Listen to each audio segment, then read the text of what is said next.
I am TR. Welcome to all of you.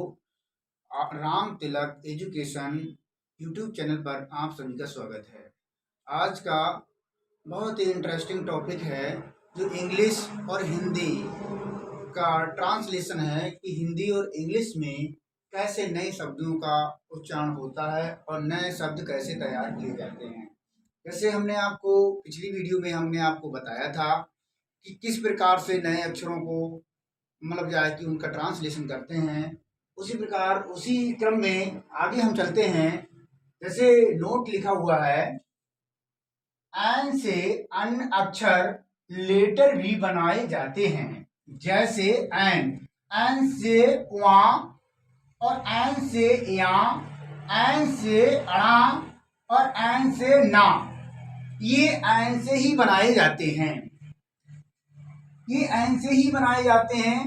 परंतु अक्षरों में हिंदी अल्फाबेट लेटर्स में अणा एक ही प्रकार का होता है, परंतु बच्चे डाउट में रहते हैं। कभी कभी डा को अणा बोलते हैं और वहां को भी अणा बोलते हैं, परंतु अणा अक्षर में एक ही होता है। वर्णमाला में अणा एक ही होता है, वो ये वाला है।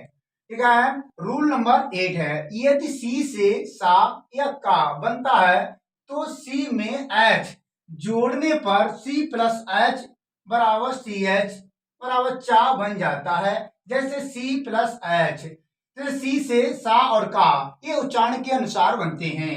प्लस एच से हा, तो सी और एच जोड़ करके सी एच बन जाता है, सी एच से चा होता है। उसी प्रकार से रूल नंबर 9, यदि डी से दा या डा बनता है तो डी में एच जोड़ने पर D plus H D H बराबर ढा या धा बन जाता है। जैसे डी प्लस एच, जैसे डी से दा या डा, एच से हा, तो डी एच ढा और धा बन जाता है। उसी प्रकार से रूल नंबर 10, यदि आर से रा बनता है तो रा आर में आई जोड़ने पर आर प्लस आई, तो आर आई बराबर ऋण बन जाता है। जैसे आर प्लस आई, आर से रा आधा रा होता है, इसमें हलंत लगा हुआ है, आधा रा होता है।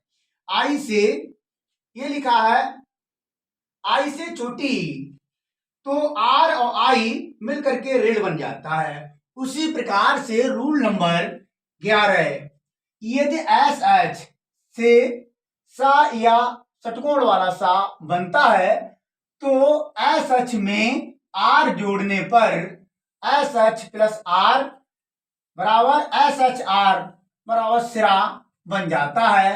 जैसे S plus H plus R, इनको दोनों को सभी को तोड़ दिया है, बिल्कुल अलग अलग कर दिया है हमने। एस से सा प्लस एच से हा प्लस आर, तो तीनों को कॉम्बिनेशन किया, तीनों को जोड़ दिया, तो इनसे क्या बन गया, एस एच आर, इससे सिरा बन गया। इसी प्रकार से रूल नंबर 12 है, यदि सी एच से चा बनता है तो सी एच में एच जोड़ने पर सी एच प्लस एच बराबर सी डबल एच बराबर छा बन जाता है। जैसे सी प्लस एच एच, देखिए सी का ऐसा होता है, एच से हा और एच से हा, ये आधे अक्षर बने हुए हैं। तीनों का कॉम्बिनेशन करते हैं, तीनों को जोड़ते हैं, तो सी डबल एच से छा बन जाता है। इसी प्रकार से रूल नंबर 13, यदि पी से पा बनता है तो पी में एच जोड़ने पर पी प्लस एच बराबर पी एच बराबर फा बन जाता है। जैसे पी प्लस एच, तो पी से पा एच से हा, दोनों को जोड़ करके पी एच से फा बन जाता है।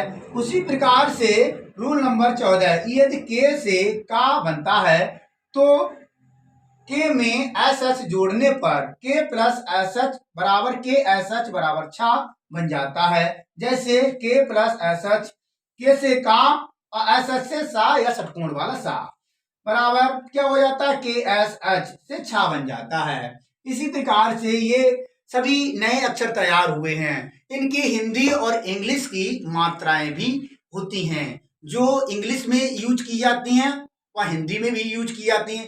हिंदी मात्राओं का ट्रांसलेशन इंग्लिश मात्राओं में किया गया है, जो इस प्रकार से है। देखिए आप, जैसे बड़ा की मात्रा इस तरह से लगती है तो इंग्लिश में मात्रा बड़ा की ए से लगती है। ई की मात्रा इस तरह से लगती है तो अंग्रेजी में मात्रा आई से लगती है। बड़ी की मात्रा इस प्रकार से लगती है तो इंग्लिश में मात्रा आई और डबल ई से भी लगती है। छोटे ऊ की मात्रा इस प्रकार से लगती है, इंग्लिश में यू से लगती है।